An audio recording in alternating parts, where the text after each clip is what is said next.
Om Orgen Yujin Unjan San Pemage Sardom Pola Yatsen Chogi Nyudrum Ye Pemajun Eje Sundrang Kordo Kandro Mampe Kor Che Che Je Sundandrup Che Jin Jin Lam Chir Jesus So Guru Pe Ma Si Je Hong Hong War Jen Yu Jin Jam San Pe Ma Ge Sardong Pola Yat Sen Chögi Nyudrum Nye Pe Ma Jun Ne Je Sundrang Kordo Kando Man Pe Kor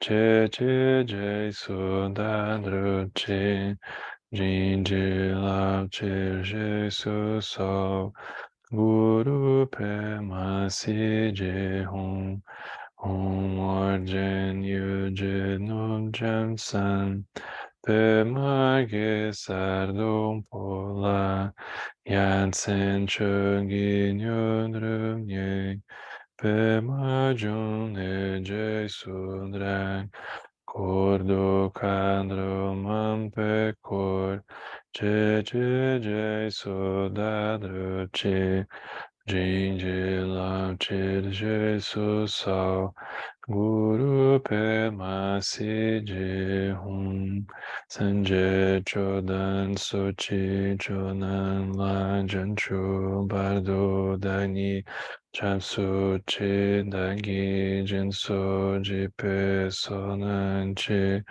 Drola Pinchi Sanje Dropashu Sanje Chodan Sochi Chonan La Janchu Bardo Dani Chapsu Chi Dagi Jinso Jipe Sonan Chi Drola Pinchi Sanje Dropashu Sanje Chodan Sochi Chonan La Janchu Bardo Dani Chapsu Chi Dagi Jinsu Jipe Sonan Chi Drola Pinchi Sanje Dropashu.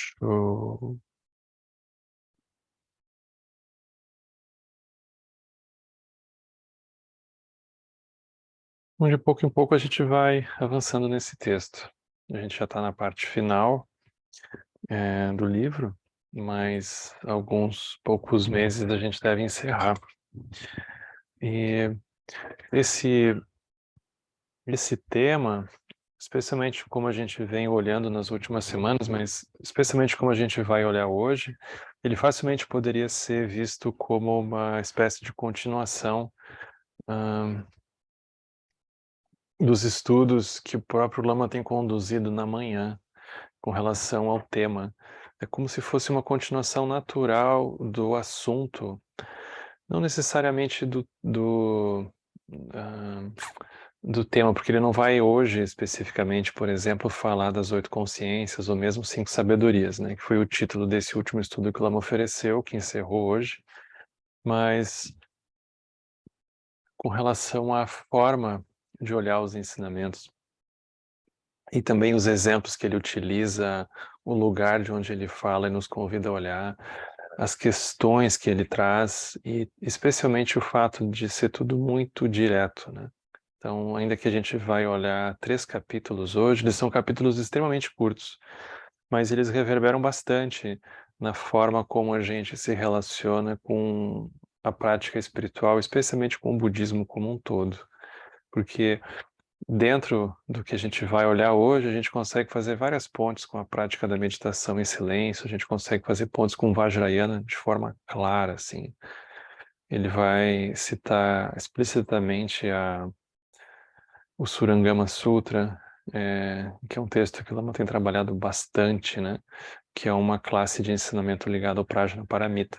Então ele vai estar, na verdade, reavivando isso, mas ele vai fazer perguntas, ele vai colocar questões que elas revelam como se fossem lugares escondidos que a gente possui e a gente não tem bem clareza que isso está presente, como se fossem pontos cegos. Então ele vai começar a conversar sobre isso. É muito interessante a forma como isso aqui acontece, né?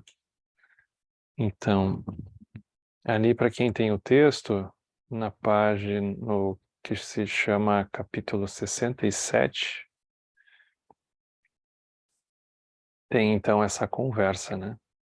Que ele vai dividir entre o que se chama a mente verdadeira e a mente deludida.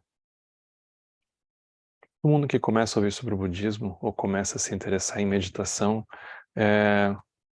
vai circunambular essas perguntas, né? Essas questões. Como que eu abandono a minha mente deludida? Como que eu alcanço a mente verdadeira? Como que eu me livro da minha mente distraída e como que eu alcanço a mente estável? É sempre uma sensação de transmigração que a gente imagina que a gente vai fazer, né? Eu saio de um lugar confuso, vou para um lugar aberto, lúcido, que é um outro. Então é a forma como a gente olha, é a forma como a gente se movimenta no samsara. Ela vai penetrar a forma como a gente se relaciona com o caminho, né? Então aqui é uma continuidade da conversa da semana passada, né? Por isso que se a gente olhar de saída não parece tão claro, né? Mas a gente vai relembrar. Então ele diz assim: se o que você diz sobre a mente é verdadeiro, não seria um erro buscar a mente verdadeira fora da mente deludida? Então aqui a conversa é sobre o que é a mente verdadeira e o que é a mente deludida. Então quando a gente olha de baixo para cima no samsara, é muito claro. Eu tenho essa minha confusão que eu estou vivendo, que é o samsara, e eu tenho uma mente iluminada, que não é isso aqui, eu não consigo nem chegar perto, mas é o que os Budas vivenciam, né? Então tem uma dualidade muito grande ali, uma faixa de gás no meio ali que não nos deixa atravessar aquilo para o outro lado, né? Então ele vai conversar assim, ele vai dizer, olha, é muito difícil explicar a diferença entre a mente verdadeira e a mente deludida. Tanto dizer que elas são similares quanto dizer que elas são diferentes é incorreto. Isso aqui é muito interessante.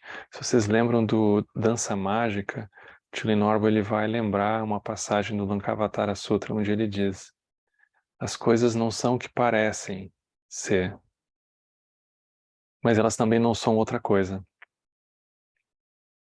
Isso aqui é um pouco a conversa que ele está oferecendo para nós, né? Então, se a gente dizer que a mente que a gente tem, ela é igual à mente da iluminação, fica estranho, porque se a gente realmente tivesse a experiência, a gente não estaria com a cara que a gente está. Agora, se a gente criar uma separação concreta, também não funciona, porque a gente partiria de um pressuposto que a gente precisa adquirir alguma coisa que a gente não tem, que a gente tem que jogar numa lata de lixo, que a gente não sabe onde é que é o aterro, que aquilo vai ficar decompondo, qual é a vida, a meia-vida daquilo que até se decompor. Então é como se essas categorias elas ficassem estranhas para nós aqui. Então ele diz assim, tanto dizer que elas são similares quanto dizer que elas são diferentes é incorreto. Então ele usa uma imagem tradicional, é assim, a mente falsa é algo como uma segunda lua ilusória, separada da verdadeira lua que você vê quando pressiona a lateral do seu olho com o dedo. É muito tradicional esse exemplo, né? A pessoa bota o dedo no olho assim e olha para a lua. Aí, pela pressão no globo ocular, a pessoa começa a ver efeitos especiais, sem nem precisar tomar nada. A gente vê duplicado, a gente começa a ver coisas, né? Eles usam isso como exemplo de samsara. Ou seja, a gente começa a ver coisas onde não tem. Isso é o samsara. Isso é uma forma zen de explicar. a gente começa a ver cabelo em ovo, em bom português, né? A gente não tem, a gente começa a ver onde não tem. O Sansara inteiro é sobre isso, né? É sobre isso. Então é como se essa imagem de pressionar o olho, né, o globo ocular, ela fosse a experiência que a gente tem nas relações, né, que a gente tem no mundo, com os projetos de vida, com os obstáculos, né? Te pressiona e aí a gente não vê as coisas tais como elas são, né? Então tem essa imagem clássica, né, essa expressão, ver as coisas como elas são. A gente não vê, a gente pressiona com a vidya, né, com os venenos da mente. Enquanto você mantiver essa pressão, a segunda lua estará visível diante de você, mesmo que ela não exista como uma entidade separada da verdadeira lua. A pressão é a gente tentando manter aquilo que não tem uma existência por si mesmo, tentando manter aquilo vivo. Por isso que a impermanência existe, porque aquilo não existe de forma absoluta. Então aquilo parece que está ali, mas tem uma hora que aquilo vai se mostrar de um jeito mais claro, né? Não está lá. Se você não quiser ver essa lua ilusória, é inútil simplesmente decidir que ela deve desaparecer.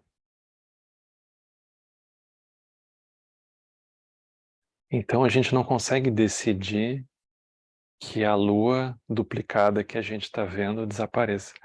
Do mesmo jeito que a gente não consegue decidir sair dos karmas que a gente se vê envolvido. Porque do mesmo jeito que a gente não consegue decidir no sentido de dizer assim, eu não vou mais ter raiva, eu não vou mais ser preguiçoso, eu não vou um monte de coisa, aquilo a gente não sai por força. Por quê? Porque a gente também não entra por força, né? A gente não entrou por força dentro do karma, então a gente também não sai do karma por força. A gente não entrou porque a gente quis entrar.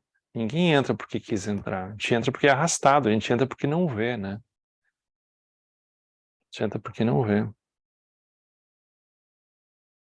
Então, é inútil simplesmente imaginar que você tem o poder de decidir que ela deve desaparecer.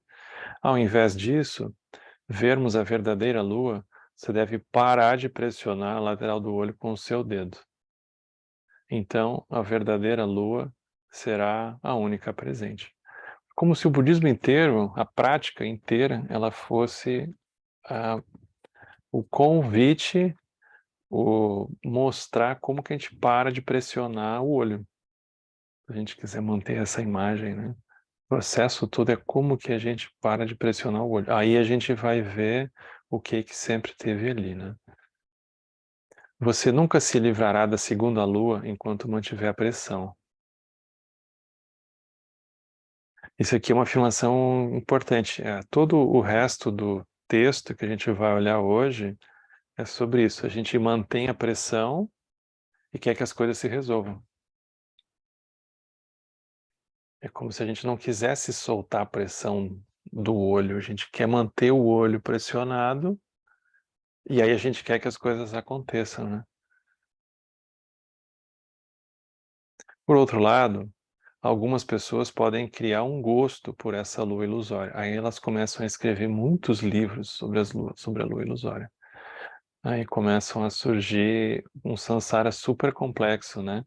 Para explicar a lua ilusória, afirmando que ela é a única lua real. Isso também é um grande erro. As pessoas que nunca pressionam seus dedos contra os seus olhos nem sequer chegam a ver uma segunda lua. Aqui seria assim, os mestres, né, os budas, não pressionam o dedo.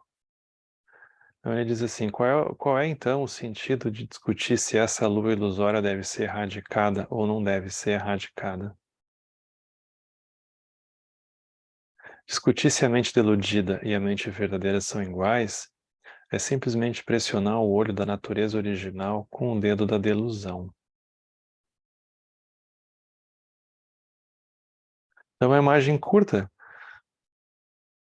mas ela comunica bastante coisa, porque quando ele tira aqui um sentido de julgamento com relação à segunda lua, com relação ao pressionar o olho, que seria a delusão. Ele tira um julgamento como algo infinitamente horrível, ruim, negativo e assim por diante. É simplesmente uma habilidade da mente de ver uma segunda lua. É o fato de que a mente se engana. Então a mente constrói o engano, né? Hoje de manhã ela estava falando sobre isso, né? A gente está andando e a gente constrói que vai dar tempo de atravessar a rua com o semáforo já fechado, ou que a gente vai num cruzamento conseguir passar e não vai bater em ninguém. A gente constrói essa possibilidade e não dá muitas vezes. A gente constrói a, a, o que depois vai ser a experiência do sofrimento. A gente constrói como não vai dar ruim, vai poder passar. A gente constrói aquela realidade, a gente constrói aquele mundo que depois a gente vai morar dentro. Então parece um pouco frio olhar assim, mas é como se ele estivesse olhando de um lugar muito, ah, ao mesmo tempo profundo e distanciado. É o que ele nos convida a fazer. Então assim, esse é um pouco o sentido da gente revisitar as situações da nossa vida que a gente eventualmente se julga ou se julga a si mesmo e julga nos outros como absolutamente inadmissível, e a gente olhar como a possibilidade da mente construir aquele engano e viver dentro daquele engano, como alguém que pressiona o olho e passa a ver uma lua. Não dá para dizer que a gente está errado vendo uma segunda lua, mas no fundo não tem aquela lua. Então, com o olho pressionado, é óbvio que a gente vai ver. Com aquele lugar estreito, aflito que a gente olha para as coisas, é natural que vai aparecer a desgraça que aparece. Mas é porque tem uma pressão acontecendo para poder ver aquilo, né? A segunda lua. Aqui ele introduz esse assunto. Agora ele vai aprofundar isso, que é esse capítulo que ele vai chamar de 68, que se chama As Duas Fundações da Mente Verdadeira.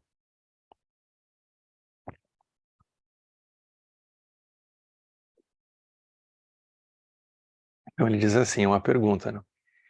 A pergunta aqui, ela é muito profunda, porque ela revela dimensões que a gente carrega.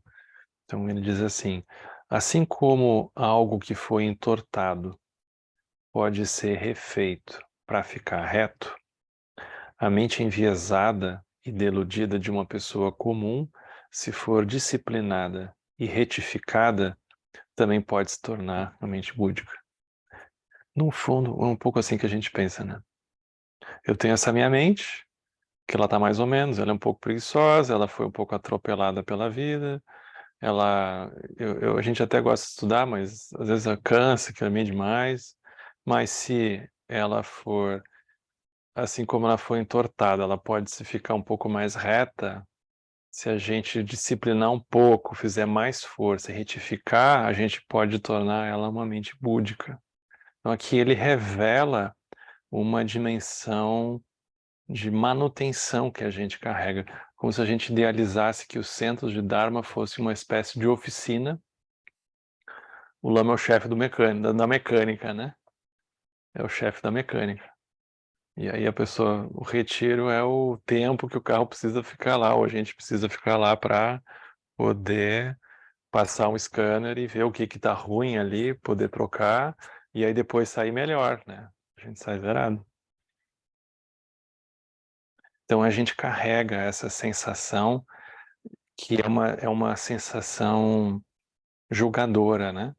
Porque disciplinada, retificada, a gente tem regiões excessivamente críticas internamente que a gente quer melhorar, assim, a gente quer se livrar. É paradoxo, porque no sentido relativo, essas coisas produzem efeito. Só que como ele está falando na perspectiva da mente verdadeira, isso não vai levar à liberação de fato. Não vai levar. Aqui ele está falando do lugar da mente verdadeira. Ele não está falando do lugar de melhorar a situação da vida, né? E ele está falando na perspectiva da liberação. Ele está sendo bem específico aqui. Então, ele diz assim: por que então desprezar a mente deludida e compará-la a uma segunda lua ilusória? Se fosse assim, não seria impossível que uma pessoa comum se tornasse um Buda, se tornaria um Buda? Aí veja, essa pergunta é uma pergunta que é atemporal, porque ele vai dizer, essa é a pergunta feita pelo Bodhisattva Samantabhadra, no Sutra da Completa Iluminação. A gente pensa que essa pergunta é nossa, mas ela é uma pergunta que brota por dentro do Sansara, ela é uma pergunta que ela é atemporal. E é uma pergunta que o próprio Ananda fez no Surangama Sutra. Aí aqui, para quem acompanhou o estudo, vai lembrar. As palavras talvez não sejam exatamente as mesmas, porque a fonte que a gente usou aqui no SEB foi uma fonte de origem chinesa do Surangama, né? E aqui é uma tradução que veio do inglês da fonte japonesa, então tem diferenças, mas o tema é o mesmo, a gente vai lembrar. Então no Surangama Sutra, que o Lama está sempre repetindo, né? O Buda diz a Ananda, tendo perdido a mente verdadeira, você acredita que a sua mente é a mente que conceitualiza e discrimina. Mas essa não é a sua mente. Ananda, duvidando disso, respondeu: o renascimento nos 6 reinos depende dessa mente. A realização do estado búdico também deve depender dessa mente. Bom, aqui ele já disse deve, porque ele já não tem certeza, né? Então aqui ele já está chutando, descaradamente, né? Chutando na frente do Buda. Mas essa pergunta é muito boa, porque o que é que faz... Isso aqui é uma pergunta de Vipassana. O que é que faz os eventos mentais que cruzam, que nos atravessam, a gente chegar ao ponto de dizer eu sou isso? O conjunto de pensamentos e de marcas que surgem, a gente dizer que isso é a minha mente, isso sou eu. Isso é uma pergunta de Vipassana, do tipo assim, quantas vezes um pensamento precisa cruzar nossa mente para a gente dizer, eu sou isso, eu sou esse pensamento, né? Quantas vezes precisa? Será que tem um número? Não. O Buda aqui ele tá trazendo um ponto muito interessante, que é como que surge a identificação nossa com a nossa mente, né? Qual o momento? Qual é o critério? A gente não para pensar essas coisas. A Vipassana, a gente começa a olhar para isso.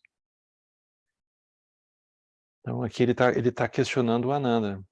Você acredita que a sua mente, a sua sensação de mente é a que conceitualiza e discrimina, mas isso não é a sua mente. Isso é o Buda está dizendo para ele. O Buda está tipo assim, acorda, né?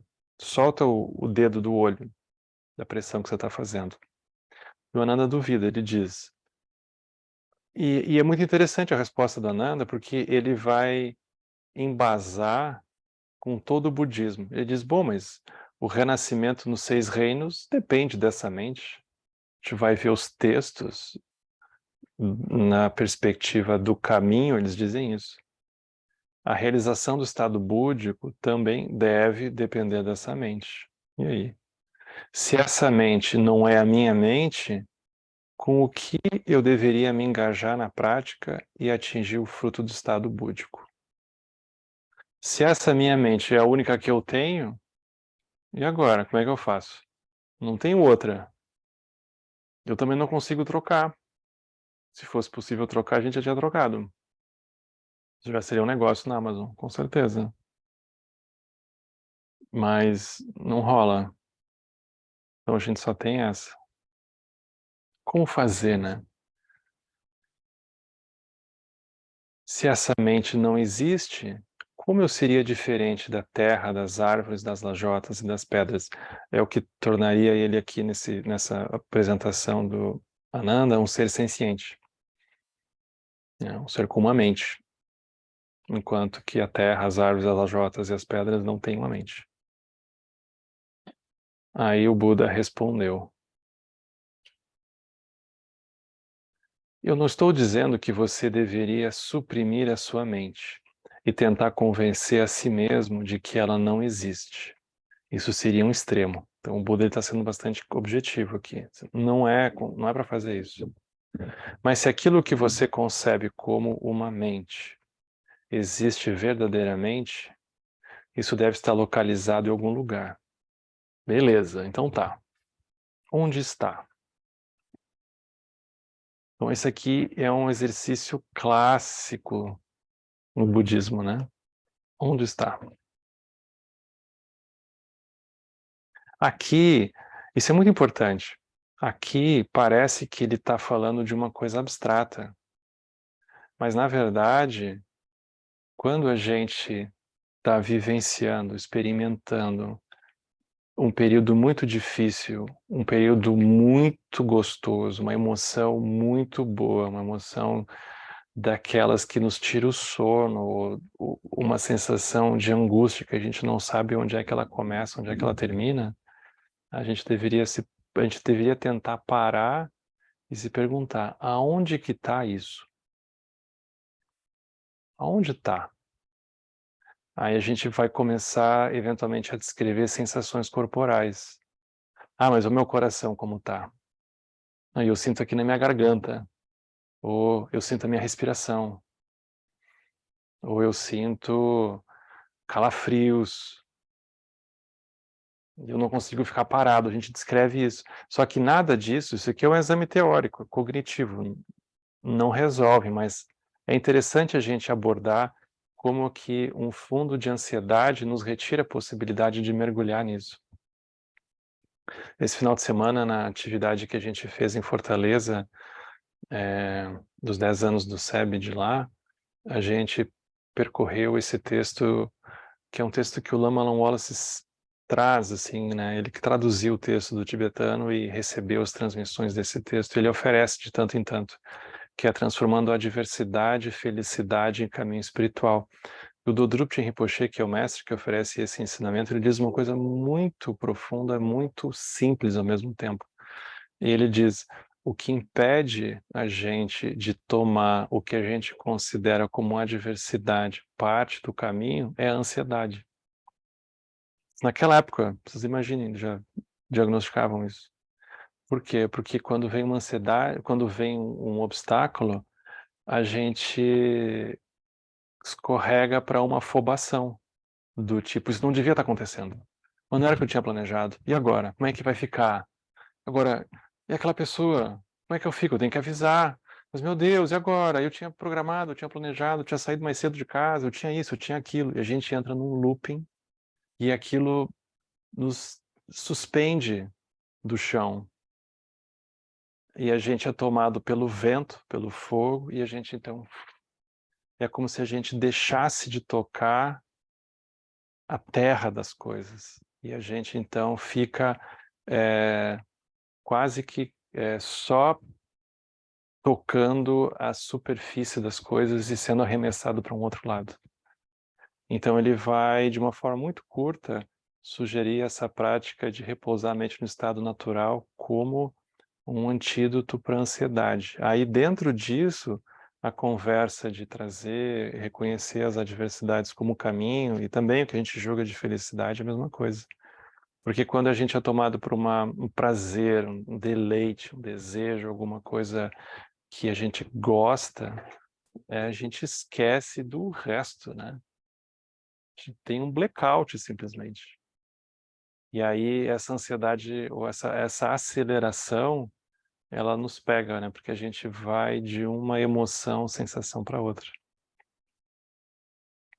Então aqui ele não está dizendo as mesmas palavras, mas o contexto é muito parecido, porque aqui, quando ele está falando mente, ele na verdade está falando sobre o mundo, sobre as aparências, sobre as relações, ele está falando sobre isso, né? Onde é que está aquilo de verdade? Ele não está dizendo que não existe, mas ele está se perguntando, aonde é que está? Vamos parar aqui, vamos olhar, onde é que está? Então ele está usando uma coisa muito importante, que é método. A gente precisa de um método. Onde está? Aí o Ananda inicialmente aqui respondeu, está no meu corpo, que é a primeira expressão que a gente tem. Eu estou sentindo isso. Olha só como está minha pulsação, minha respiração, meu peito, calafrio, calor e assim por diante. Está no meu corpo. Aí, para quem lembra do Surangama, né? Aqui ele faz um resumo, mas no Surangama isso são páginas e páginas, né? São 500 páginas o texto do Surangama. Então o Buda, ele vai à exaustão esse ponto, né? Aqui ele é meio rápido, mas para quem tem interesse, o Surangama, ele passa muito tempo. Aí o Buda explica para Nanda que a mente não está no corpo. Com calma. Aí o Ananda, na sequência, diz então que a mente estaria fora do corpo. Essa é a sequência do Surangama. Aí o Buda vai e demonstra como que isso também não pode ser possível. Aí o Ananda prosseguiu, nomeando sucessivamente 7 lugares onde a mente poderia existir. Então é impressionante, o Ananda é muito criativo, né? Ele não desistia. Por fim, ele disse, a minha mente não está nem dentro do meu corpo e nem fora do meu corpo, e nem está entre o meu corpo, entre e fora, né? Minha mente é aquilo que é absolutamente desprovido de apego. Nenhuma dessas respostas, contudo, recebeu a aprovação do Buda. Então, Ananda estava completamente perdido em relação ao que pensar. Essa é a historinha do Surangama, né? Aí o Buda então disse, a razão pela qual seres sencientes, desde um passado sem início, perambulam em vão pelos reinos de nascimento e morte, é que eles perderam a mente verdadeira. O reconhecimento seria mais exato, né? O reconhecimento da mente verdadeira. E se identificaram com uma mente que conceitualiza e discrimina. Ainda que eventualmente eles pratiquem o Buda Dharma, quando lembra, né? Eles não conhecem os 2 fundamentos e, portanto, eles praticam de forma equivocada, o que faz com que caiam para os reinos dos demônios celestiais. Aqui, na verdade, são expressões que ele usa de sofrimento, dos não budistas, né? Que é super problemático, né? Porque, com certeza, tem muito mais budista, às vezes, feliz do que os próprios budistas, né? Então, é sempre paradoxal, porque não é que tem budista e não budista, né? Mas, enfim, é o jeito que ele escreve aqui. E dos 2 veículos. O primeiro dos fundamentos, então ele vai explicar, isso aqui é muito interessante. O primeiro dos 2 fundamentos é a essência primordialmente pura da mente originalmente iluminada. Essa é a origem da mente de todos os seres sencientes, mas esse fundamento foi esquecido. A união de luminosidade e vacuidade. Essa é a base da nossa mente. E ele diz, isso foi esquecido, a gente não perdeu, a gente só não vê. O segundo fundamento é a transmigração sem início. Essa é a mente que conceitualiza e discrimina, e que você tomou como sendo a sua própria mente. A mente que transmigra, a gente tomou como sendo a nossa mente. Uma mente que não descansa. Ela pula de um pensamento para o outro, mas não é de um pensamento para o outro. É de um mundo para o outro. Esses mundos, a gente passa a morar dentro deles. É como se agora a gente começasse a pensar o que vai fazer amanhã. E a gente começasse a planejar o que a gente quer fazer. Quando a gente acordar, que daí a gente vai encontrar tal pessoa, a gente tem que entregar alguma coisa, a gente ficou de tal lugar, e a gente está atrasado com não sei o quê. A gente não é um pensamento simplesmente que passou pela nossa mente. É um mundo, e aquele mundo a gente decide viver dentro. Não, eu tenho que terminar isso, eu vou fazer. E a gente mora dentro. Isso é a transmigração sem início, porque a gente passa de um para o outro, de um mundo que a gente mora para um outro. Esses mundos, eles são sutis, mas eles acabam se materializando. E a gente toma isso como sendo a nossa mente. Aí vocês vejam que interessante isso aqui que ele fala, porque ele diz assim, se é com essa mente que você pratica, Isso aqui é muito Lama Santen, né? Porque ele diz assim, a gente não deveria praticar com a mente do Sansara. Exatamente a conversa que está acontecendo aqui. Porque com a mente do Sansara a gente não alcança iluminação. Isso é na prática de Vajrasattva, a gente vê o ambiente como terra pura de Akanishta. A gente não vê aquilo como sendo Sansara. A gente vê como uma terra pura de Akanishta. É um lugar melhor. No melhor da nossa habilidade.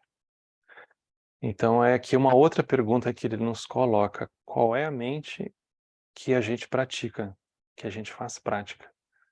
E não basta a gente simplesmente responder com a minha mente, qual é a que eu tenho, que outra eu vou ter. Essa resposta ela não resolve. O quanto que a gente se desafia a se colocar numa posição mais ampla, numa visão mais ampla. Então ele diz, se é com essa mente da transmigração que constrói uma realidade aqui, depois outra, e isso não tem fim, ainda que você gere mais karma de vida e morte, você nunca realizará a fonte original. A natureza de Buda não é uma realidade que a gente possa criar com a nossa mente. Ela não é. Isso é como tentar cozinhar arroz ao ferver areia. Não importa quantos éons, quantos ciclos universais passem, você obterá apenas areia quente. Nunca terá arroz cozido.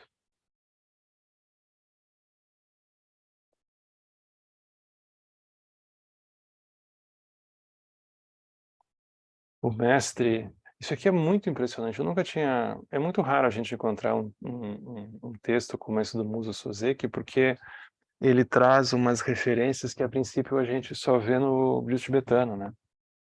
Mas aqui é um mestre Zen discutindo Shamatha Vipassana como a essência do caminho. Isso aqui é muito extraordinário. A gente não tem noção, mas isso aqui é muito incomum, né? Então, Muso Soseki, um mestre Zen, um Buda, por dentro do Zen, trazendo referência a Shamatha Vipassana, que é o que os lamas tibetanos falam de manhã, de tarde e de noite. Então ele traz esse texto aqui, que eu também não conheço, que eu nem sei se tem traduzido. Na sua obra sobre Shamatha Vipassana, de acordo com o Mahayana, ele diz: os praticantes de Shamatha e Vipassana, eles devem primeiramente alinhar a mente discriminativa com a mente pura inerente. Se eles tentarem praticar utilizando a mente sansárica, eles não atingirão a realização. Então, isso aqui é um conselho de ouro também. Porque é uma questão, aqui ele está dando a transmissão do lugar de onde a gente se sente fazendo a prática. Ou seja, qual é o tipo de mente que eu estou tentando praticar. Então ele dá a dica para meditação em silêncio. Alinhar a mente discriminativa com a mente pura e inerente. Isso é o Sutra do Coração. A gente deveria, tanto quanto possível, tomar contemplação da visão do Sutra do Coração, da coemergência, como a base da nossa prática de meditação em silêncio, da nossa prática de shamatha.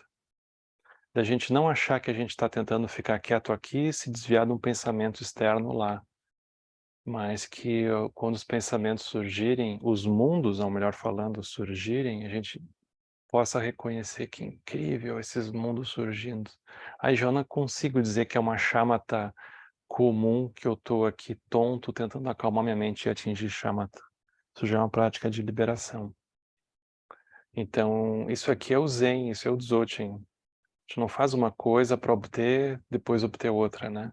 A gente tenta de saída descortinar a realidade profunda das coisas e tenta fazer prática para se manter ali dentro. Esse é o desafio. Tenta fazer prática para se manter ali dentro. Porque isso não é uma coisa do Zen. Mesmo no Vajrayana e no Dzogchen, vai se dizer isso. A gente não tem como atingir a iluminação com a mente sansárica. A gente vai precisar ampliar a visão. Então ele diz, um comentário ao Mahavairokana Sutra diz, as pessoas comuns, os dois veículos e os não budistas não ignoram apenas a mente além do nascimento e da morte. A gente pode pensar, isso aqui faz muito sentido. Porque mente além do nascimento e da morte, eu nunca parei para pensar nessas coisas, isso é místico. Então isso aqui faz sentido. Só que ele vai falar uma coisa muito forte. Ele vai dizer: nós, em geral, a gente não só ignora uma mente que existe para além de nascimento e morte, mas a gente também não conhece nem mesmo a mente do nascimento e da morte. Nem a própria mente essa que a gente passa o dia inteiro vivendo com ela e pensando com ela e brigando com ela, a gente não conhece. Então a gente tem um estranho dentro de casa, que na verdade a própria casa é estranha, né? Porque a mente é a casa que a gente mora dentro. A gente não sabe como é que funciona, a gente só reclama e tenta consertar, sem entender como é que ela funciona de verdade, profundamente. Então isso aqui é interessante, a gente vive com algo com o qual a gente não tem familiaridade. Então poderia ser apenas o aspecto místico, primordial, mas não, a própria mente do Sansara, a gente não sabe por que que tem esses impulsos, por que que a mente se engana, por que que parece que está lá, mas não está, por que que a energia sobe e desce, mente do nascimento e da morte. Se isso a gente já não conhece, a natureza da mente, ela está além de todos os pensamentos e não pode ser conhecida por meio da conjectura, por meio da cognição. O Sutra sobre a adivinhação dos efeitos do karma, eu achei ótimo esse título do Sutra aqui, diz: a mente assume duas formas, verdadeira e deludida. Aqui uma linguagem do caminho, né? A natureza da mente verdadeira é a talidade, pura e perfeita, permeando todo o mundo fenomênico e dando origem a todas as coisas. A mente deludida é a mente da discriminação e do conhecimento comum.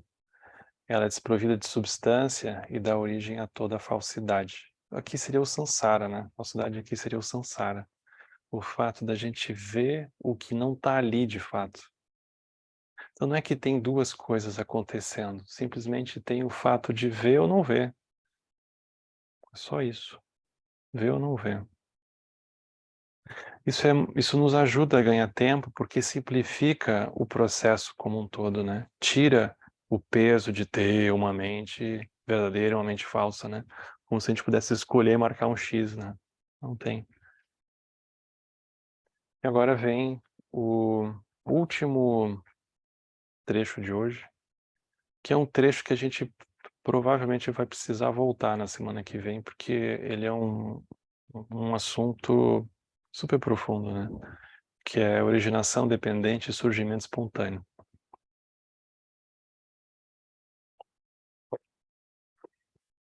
Que é um tema muito interessante, ele não se esgota aqui hoje quando a gente vai olhar. Mas, de todo modo, ele nos oferece chaves para a gente pensar, pelo menos até a semana que vem, quando a gente voltar, né? Então, isso aqui é um, é um contexto em que o Dharma estava começando no Japão. Isso é a época do mestre Dogen, do Muso Soseki, eles viviam por esse período. Então a influência chinesa, que é de onde o Dharma chega no Japão, ela é muito forte, muito forte. O próprio mestre Dogen vai à China, né, estudar. O Muso Soseki é da primeira geração de mestres japoneses que são treinados por japoneses, mas é tudo muito recente. Então essa influência nessa tradição asiática é muito forte ainda. Então a pergunta é assim: sábios como Confúcio e Laozi, considerados manifestações dos Bodhisattvas, ensinam o caminho da disciplina da mente pensante. Então é interessante, é como se fosse um fundo organizativo social, né? Isso é os textos de Confúcio, Laozi, eles trazem isso, né? O caminho da disciplina da mente pensante. Isso é tão antigo que acabou tornando a cultura, né? Coisa interessante isso. Só que isso acabou moldando a forma de se relacionar com o caminho, a forma de se relacionar com tudo. Então ele vai dizer, de forma similar, todas as escolas doutrinárias, a despeito das suas respectivas diferenças, ensinam que, em relação à mente pensante, o nosso pensamento perverso deve ser transformado em sabedoria verdadeira. Isso aqui parece técnica de coach, né? A gente tem um pensamento perverso e a gente quer transformar ele em sabedoria verdadeira. Como fazer? Usando a disciplina, se fosse o processo Confúcio, né? Por que então o Sutra da Completa Iluminação e o Surangama Sutra falam dessa mente como se ela fosse inexistente? Isso aqui é o Vajrayana já chegando. E que é uma conversa muito boa, porque isso aqui ele não diz isso, mas é como se fosse uma abordagem muito boa para a gente entender o Vajrayana. O Vajrayana, ele trabalha o tempo todo nisso, né? Como que o veneno é um remédio, né? Como que o veneno, ele mesmo, é uma manifestação da mente iluminada. Essas coisas contraditórias que o Vajrayana fala, né? Traz. E ainda mais aqui, inexistente, uma linguagem um pouco madhyamaka, mas é ausência de existência inerente, né? Se a gente usar a linguagem do Prajnaparamita, essas coisas todas juntas, né? Isso aqui é a base do Vajrayana. Isso não é pouca coisa.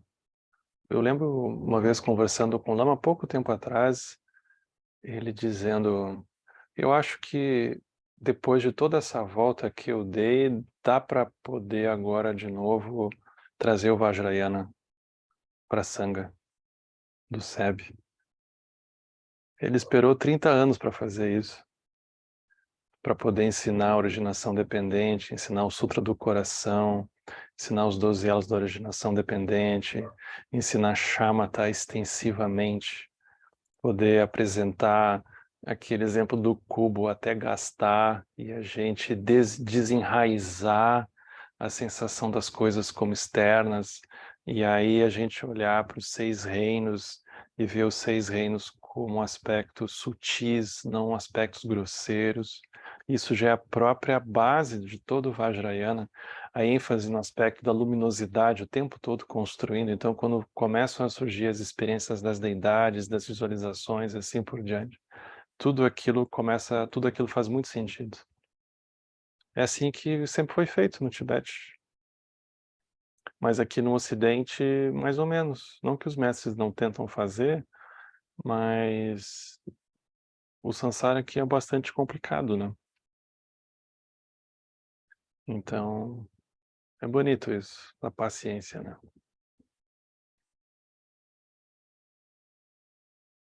Então ele diz assim, bom, todos os fenômenos, tanto físicos quanto mentais, são diferenciados de acordo com seu surgimento, seja como resultado do condicionamento causal ou do funcionamento espontâneo da natureza.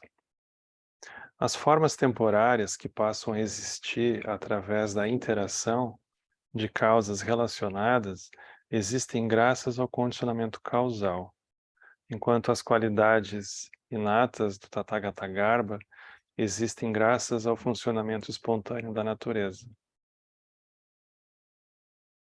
Eu lhe uso um exemplo.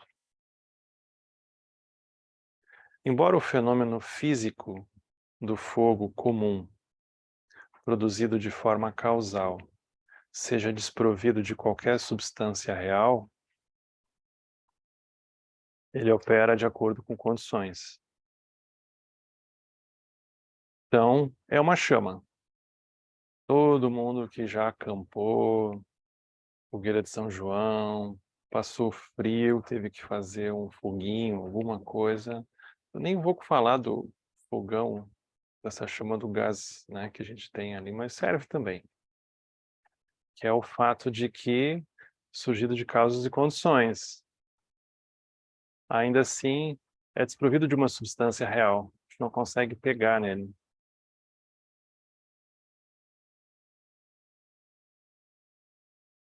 Quando o fogo é empregado de forma hábil, ele concede grandes benefícios, como afastar o frio, cozinhar alimentos. Quando empregado de forma inábil, ele causa grandes males, como a destruição de casas e outros bens. Assim, É benéfico para a sociedade que as pessoas sejam instruídas a utilizar o fogo de uma maneira que não cause nenhum dano. Contudo, mesmo que você saiba como utilizar o fogo de forma hábil, você ainda desconhece a natureza pervasiva, natural e não condicionada do fogo. Até a gente chegar no ponto de ter essa constatação leva muito tempo, porque a gente tem um senso utilitário tão enraizado dentro de nós que é como se essa questão ela fosse completamente descabida. Ela não fizesse nem sentido dentro de uma lógica, assim, prática, quase grosseira, utilitária, né? Imagina, pensar na natureza pervasiva, não natural e não condicionada do fogo. Uma viagem, basicamente. Uma viagem, um delírio, né? Delírio. Se você deseja conhecer a natureza do fogo, você não deve se preocupar com os efeitos do fogo gerado de forma condicional. Isso aqui parece que está falando só do fogo, mas aqui ele está falando do sansara inteiro. Por exemplo, a gente quando é acometido por uma emoção forte como a raiva, a gente não consegue se distanciar facilmente do contexto e da história, da narrativa envolvida no surgimento e na existência daquela emoção. Então, se alguém provocou a raiva em nós, fazendo algum tipo de atrocidade, nos enganando e assim por diante, a gente fica rodopiando dentro daquela história. Mas não é possível, safado. E a gente começa a rodopiar ali dentro. E isso nos retira o que o texto aquele da diversidade como caminho espiritual fala, a ansiedade que a raiva introduz, nos retira uma profundidade de ficar com a emoção descolado da história que ela alimenta. Só que essa é a perspectiva da liberação que ele está trazendo. Eu lembro do Dzogchen Rinpoche aqui no Caminho do Meio, o Dzogchen Polop dizendo, raiva, que maravilha, a mente fica clara, viva. É muito interessante contemplar isso. Porque ele está olhando para a emoção na emoção, ele está descolado da história envolvida na emoção, ele está só com a emoção, ele está olhando para o que acontece com ele, a mente fica clara. Lógico que a mente fica clara. A mente fica brilhante, a mente tudo para, a gente fica ali. Isso é a capacidade de estabilidade diante daquilo, né? Isso é a gente gerar, se a gente ficar só preocupado com o aspecto condicional do fogo, ou da raiva, ou do apego, ou da inveja, ou da carência, a gente não consegue mergulhar nesse aspecto profundo da emoção. E aí a gente, por mais que a gente vá gerar uma super habilidade de manusear o fogo, a gente não vai ter nada mais além disso, basicamente. A gente está condenado a ficar preso e brincar com fogo. Ponto. Morrendo e renascendo. Então a gente vai precisar de uma distância disso que ele chama aqui do fogo gerado de forma condicional. É uma distância da historinha envolvida nas emoções. A gente precisa. Isso é a Shamatha Vipassana que nos oferece. Ou seja, não é sobre bloquear a emoção. O Dzogchen Polop nunca disse isso. Mas é ver a emoção, ficar com ela livre da historinha. Aí cada uma delas revela uma das famílias búdicas. Isso é o outro paralelo que tem com esse ensinamento, né? Então, purificação do Buda Kshobi é pegar essa presença da raiva, essa qualidade cortante, e isso vira então um diamante da sabedoria do espelho, né? Cada uma daquelas emoções são vistas desse lugar, né? Aí ele vai falar aqui, ó, isso a gente estava conversando. O mesmo é verdadeiro para os fenômenos mentais. A mente ilusória, causalmente condicionada, ela não possui nenhuma substância permanente. Mas se ela age de maneira equivocada, cairá para os reinos maléficos e passará por todo tipo de sofrimento. Então aqui vocês vejam como é interessante, ele usa os dois extremos. Agora ele está dizendo, veja, tome cuidado, é ilusório. Só que se a gente não vê como ilusório e se atrapalha, dá ruim. A gente experimenta. Cairá para os reinos maléficos, passará por todo tipo de sofrimento. E se ela agir de maneira correta, renascerá nos reinos mais elevados e desfrutará de todo tipo de circunstâncias favoráveis. É por compreender esse princípio que até mesmo as pessoas comuns, não budistas, frequentemente disciplinam suas mentes e se abstêm de realizar ações maléficas. É o famoso bom senso, né? O famoso bom senso. Não tem nada de demais nisso. No entanto, mesmo que você consiga controlar a mente condicionada e deludida, o único benefício que isso traz é um renascimento no reino humano ou no reino celestial.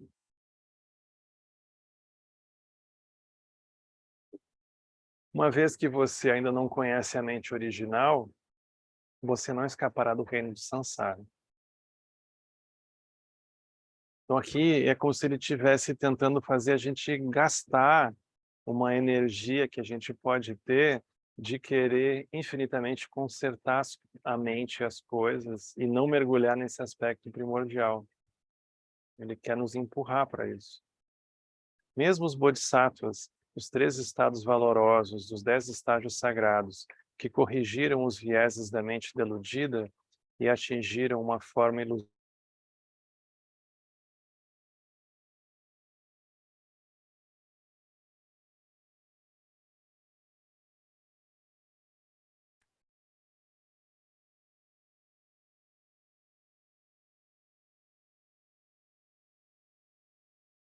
Travou, foi? Tá caindo um temporal aqui. Bonito. Agora, melhorou? Não. Melhorou agora? Joia, tá bom.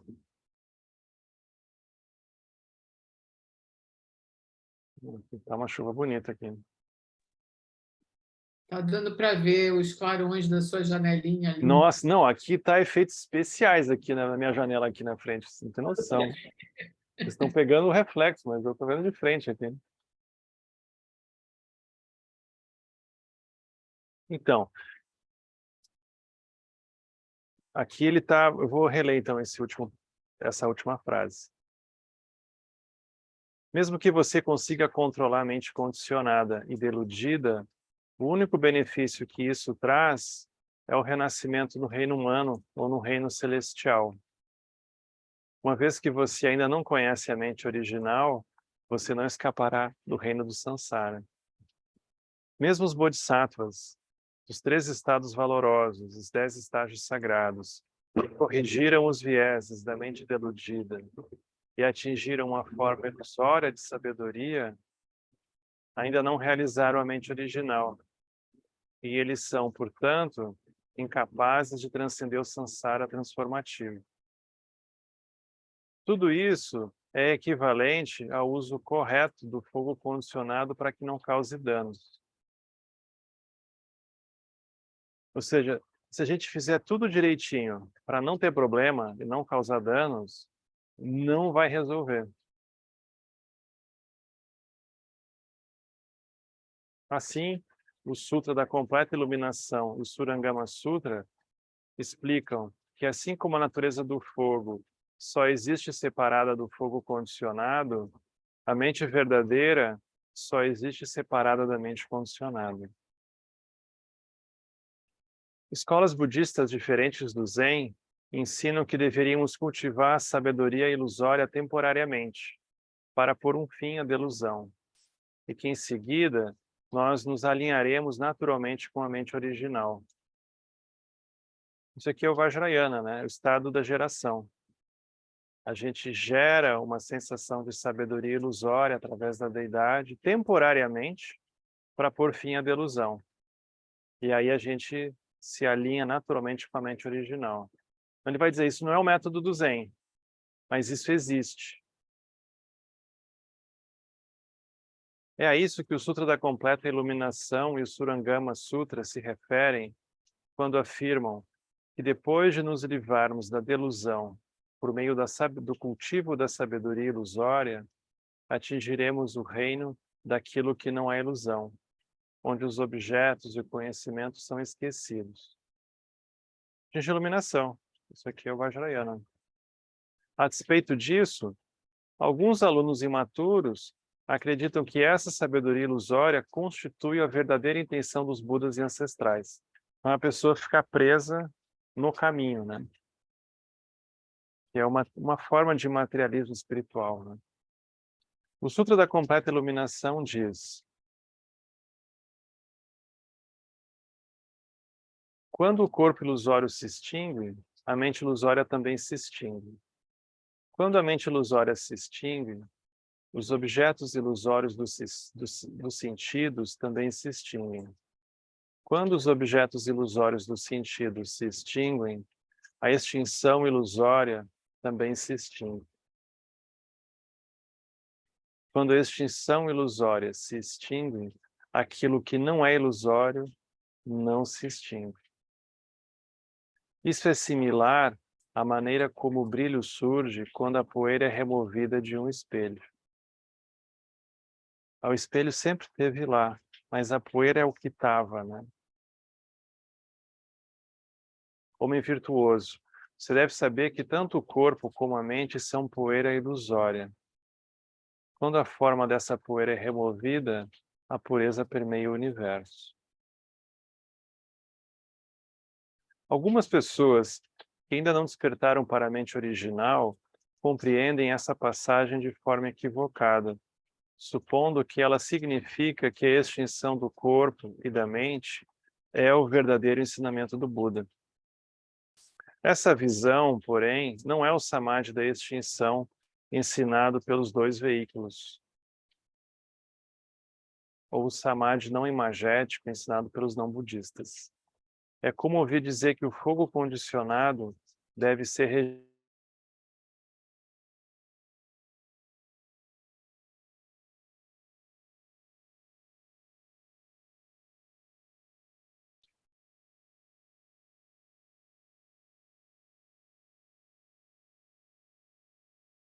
Travou, foi? Agora voltou. Ótimo.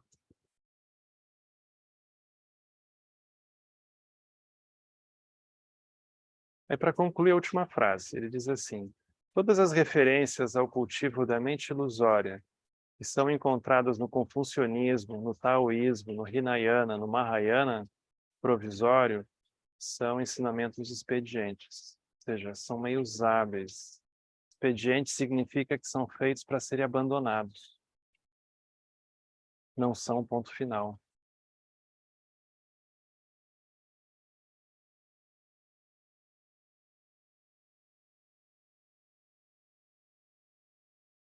E assim acabou o texto.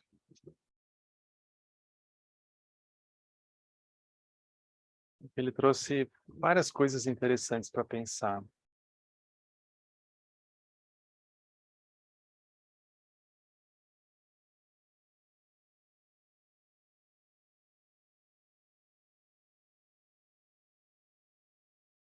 Deixa eu fechar aqui que tem um barulho de chuva.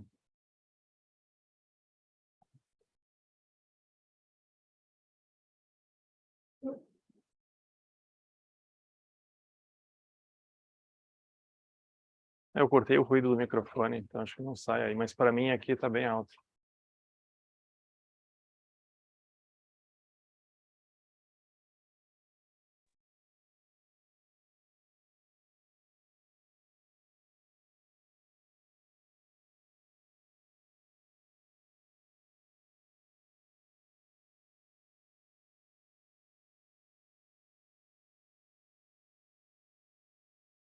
Esses trechos, como a gente tem olhado, eles não chegam a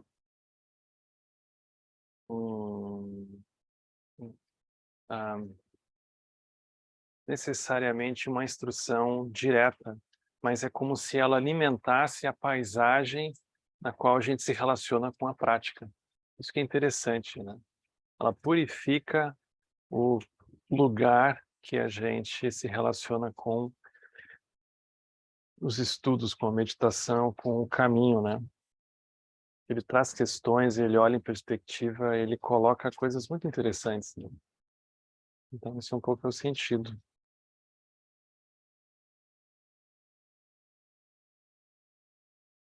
Oi, Célia, Oi, Henrique. Tudo bom? Fora tudo bom? os Boa especiais, noite. continua ali na janelinha. Não te ouvi. Tá me ouvindo? Agora te ouço, agora te ouço. Não, eu passei, eu acho que 2 horas ou 2 horas e meia hoje à tarde, lendo aquele trecho que você mandou como suporte para o estudo da semana passada Ah, aquilo é sobre. complicado, né? Meu eu entendi que aquilo era para facilitar o entendimento do texto e eu assim, levei 2 horas e meia lendo aquilo. Eu assim, fiquei meio que impactada pelo texto, porque ele vai te pegando, né? Porque ele levanta questões assim primordiais, né? É, O que que você está fazendo se você não tem a menor noção do que é sua mente, do que é realidade? E é muito a conversa que continuou hoje, né?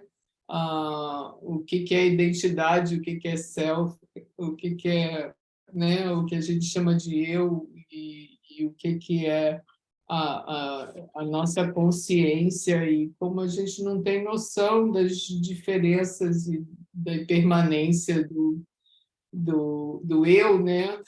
Porque é tudo baseado nos sentidos e está tudo sempre mudando e as partes das percepções e ele chega nos Jnana Budas, né? Do mesmo jeito. Então, assim, está bem tudo junto, misturado, né? A discussão, mas é material que não acaba mais, né? De questões em cima de questões. Eu fiquei assim meio que totalmente tomada aqui por esse texto. é como se fosse um amadurecimento da sanga poder penetrar esses assuntos, né? Porque, por exemplo, a gente passa muito tempo enquanto sanga, enquanto indivíduos, assim, enquanto pessoas, enquanto sanga também, contextualizando o budismo infinitamente dentro das questões da vida cotidiana, né? E isso a gente passa um tempo assim cósmico fazendo isso, né? E isso é completamente necessário, não tem como não ser diferente. Só que ao mesmo tempo, a gente não necessariamente posiciona a nossa energia de prática para refinar as perguntas e as questões que a gente pode vir a fazer, né?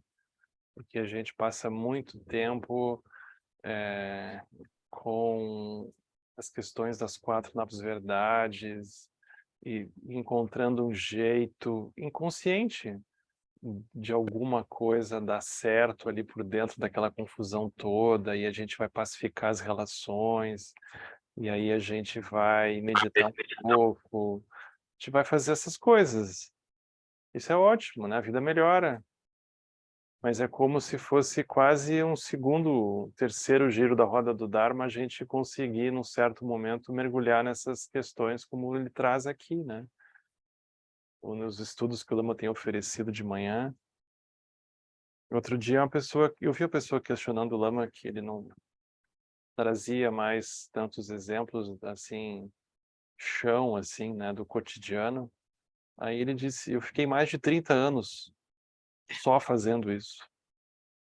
Agora eu tenho um tempo, que eu não sei quanto que é, e eu quero aprofundar, eu quero estudar outras coisas com vocês, ficar o resto da vida falando lá dos 6 reinos, e Shamatha, e Dukkha.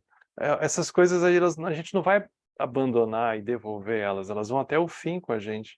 Mas aqui, quando a gente começa a olhar uns textos como esse, eles aparentemente não dialogam muito com a experiência crua, assim, da vida, né? Como a gente experimenta ela quando o despertador toca e o barulho do não sei o que passa e abre o celular, enfim, aquela coisa pulsante, né? Mas se a gente mergulha dentro desses assuntos, dessas regiões, é como se a questão não fosse os textos, né? Mas são as regiões internas que eles nos convidam a visitar. Exatamente. E também no tema até de nascimento e morte, né? Porque É, tem que ver, porque é o contínuo, né? Então você fica imaginando, não é a mente, mas são os agregados que vão junto, né? é, E na hora de a vida seguinte, né? O que seja. Mas os nascimentos e mortes também estão ocorrendo o tempo todo, é a impermanência, né? exatamente. Então esse é um pouco o sentido de girar a volta a roda do Dharma, né, que o Buda fez, né? Tu pega aparentemente a mesma experiência de realidade, mas tu gira aquela engrenagem e tu vê outras coisas ali dentro que na volta anterior não tinha espaço, porque as preocupações elas eram um pouco diferentes, né? Então, um pouco esse é o sentido, né?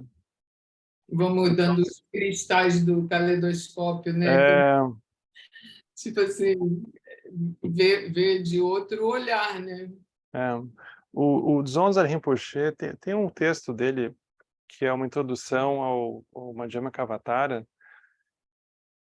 que tem uns 20 anos, eu acho, esse texto. Ele foi publicado no final dos anos 90, início dos anos 2000, eu acho.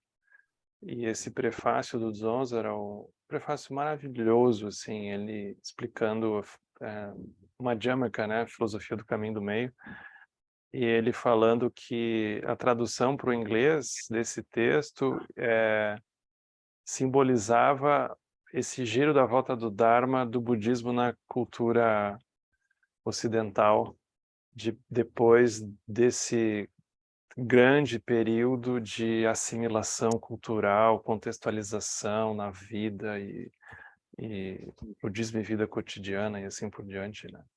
Essa coisa, acolhimento, assim. É legal pensar isso, né?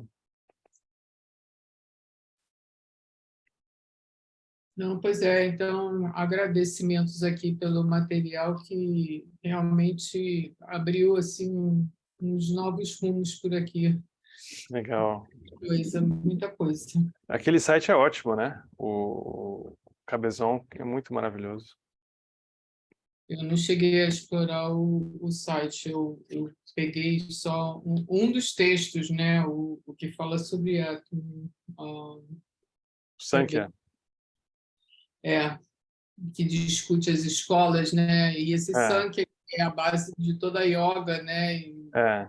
O Pedro tem umas dicas ótimas aí. Os textos dele são cabeludo também. Acaba complicando mais, né?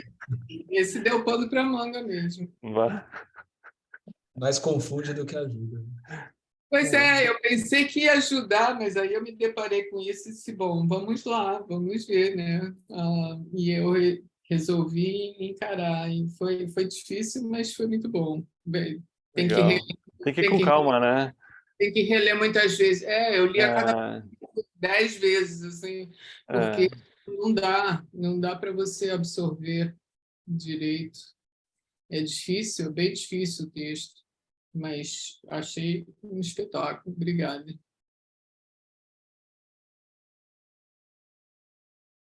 obrigado. Pois é. Opa, oi Henriquinho, pessoal, E aí?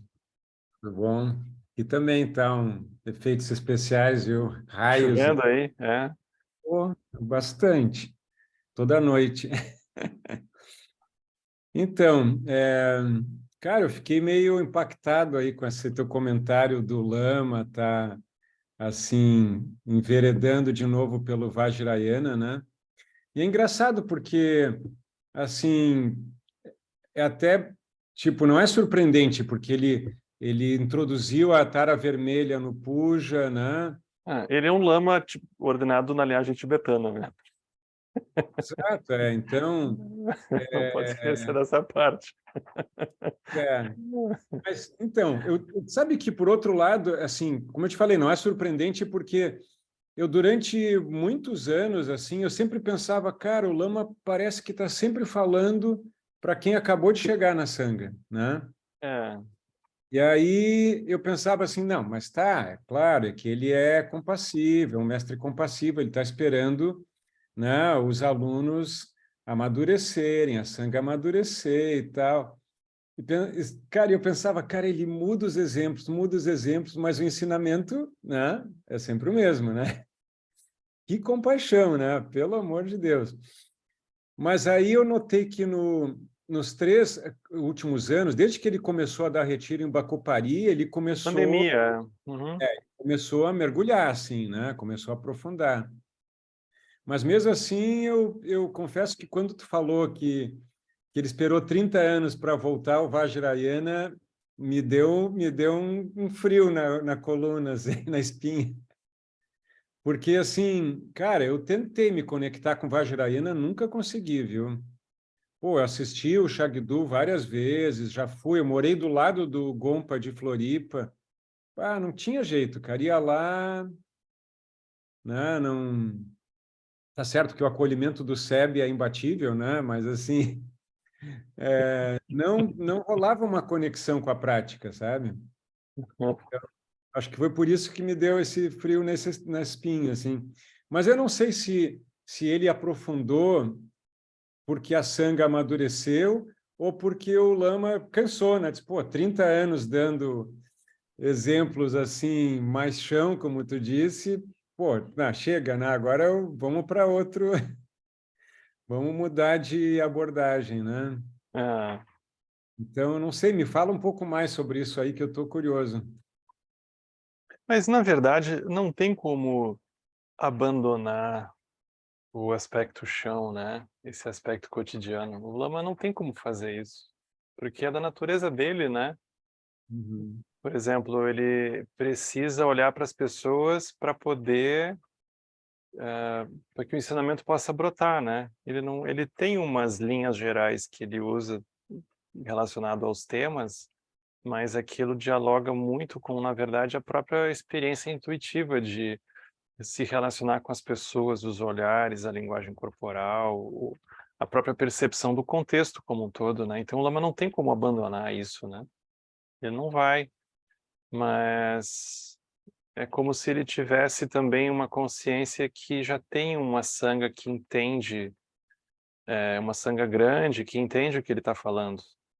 Que no início tudo era muito novidade, porque não tinha internet, não tinha livro. Hoje, quando a gente para pensar no Meditando a Vida, é uma coisa inacreditável aquele livro ter surgido de um conjunto de palestras, de ensinamentos dos anos 90. É muito extraordinário. No Brasil, assim, é muito improvável, né?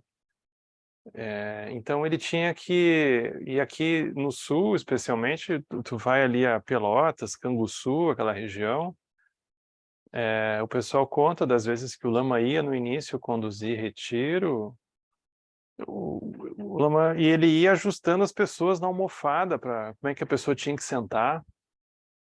Porque não tinha, as pessoas nunca tinham visto alguém meditando na vida antes. E tinham visto talvez algum filme assim, Hollywood, entendeu? Mas ninguém tinha visto, aquilo era tudo muito extraterrestre, né? Uhum.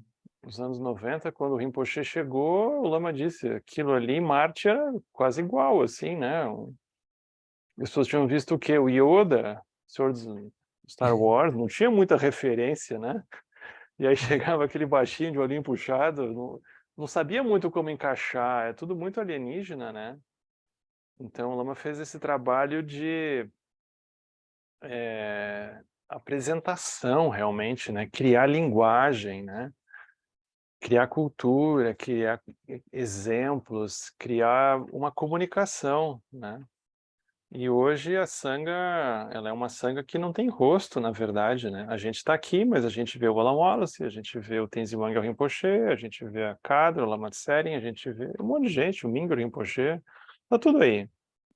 Tá tudo gravado na internet. Entra no YouTube, meu Deus, né? Então, a quantidade de livro que tem publicado, né? Então, é um outro cenário hoje, né? O Dalai Lama, minha gente, o Dalai Lama é um canal de televisão, se a gente quiser. A quantidade de ensinamento que ele, né, com quase 90 anos, oferece, a quantidade de ensinamento do Dalai Lama que tem na internet é absurdo. Dá para passar facilmente muitos meses assistindo só o Dalai Lama por horas a fio, todos os dias, e não vence, né?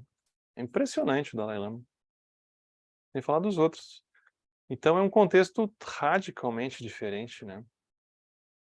Então o Lama ele teve que traduzir assim, o que é dukkha, o que é sofrimento na visão do budismo, o que é avidya, sabe, ele teve que fazer isso. E hoje isso já está, se a gente olha socialmente, é um pouco como, por exemplo, o início da própria psicologia, por exemplo, se tornando um senso comum, assim, no sentido de surgir uma constatação por parte das pessoas, bom, isso deve ser o meu psicológico. Tem uma hora que as pessoas começaram a falar isso. Ah, isso deve ser o meu psicológico. Mas isso é uma coisa relativamente recente. Então é um tempo em que aquilo leva para chegar dentro de uma percepção, né? Eu lembro muito acho que é Dias Duarte o nome dele, que ele tem um livro dos anos 80 na antropologia, que é da vida nervosa. E ele vai estudar essa expressão das pessoas que têm doença de nervos, né? É muito divertido aquilo, porque ele pega a bula de remédio dos anos 70, dos anos 80, ele pega as expressões, o início dessa percepção coletiva no Brasil, e ele vai estudar diferentes classes sociais, então ele vai fazer um recorte muito bacana, assim, da vida nervosa, a pessoa está com problema nos nervos, né? Aí começa a surgir uma sensação que tem um mundo interno de algum jeito, né? Tem uma coisa ali que tu não explica simplesmente pela matéria, né? Então isso é um tempo que precisa, a gente está falando às vezes de décadas, né? Então acho que o Lama hoje ele dá uma olhada, a sanga bem maior, muitos facilitadores, muitos ensinamentos gravados, muitos centros já construídos, né? É como se precisasse praticar um pouquinho, né? Eu acho que tem muito a ver com a linguagem também, né? A gente já tem uma linguagem, né, estabelecida, assim. Coemergência, todo mundo já mais ou menos imagina o que é, né? Cada um do seu jeito, né? Então tem várias palavras que já viraram um pouco senso comum, assim, no bom sentido, né? Sim. Tem até podcast em coemergência. Então, o Lama tem podcast agora, tá por tudo. Tá bom, valeu, Henrique. Valeu, Zé.